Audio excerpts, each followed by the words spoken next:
In this tutorial, we'll be talking about electric power. The electric power represents the rate at which energy is converted from the electric energy of the moving charges to some other form, like heat energy, mechanical energy by an electric circuit or electric device. In this figure, you see two light bulbs connected to a supply of electricity. Both bulbs are converting electrical energy into heat and light. The brighter 100-watt bulb is converting 100 joules of electric energy into 100 joule of heat and light energy every second. The unit joule originates from the name of the scientist James Joule. The dimmer 60-watt bulb is converting 60 joule of electrical energy into 60 joule of heat and light energy every second. The 100-watt bulb has a higher power rating over the 60-watt bulb. Power is measured in joules per second or watts.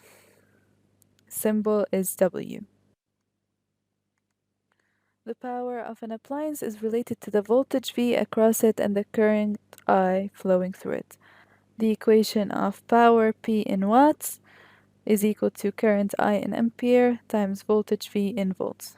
P equals I times V. You can use the triangle method to rearrange the electric power equation. We have P, I, and V.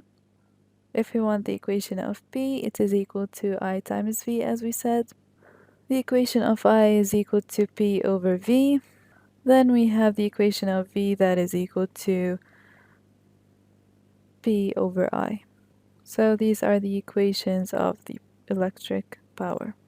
The units of electric power is joules per second or watts, and its symbol is W.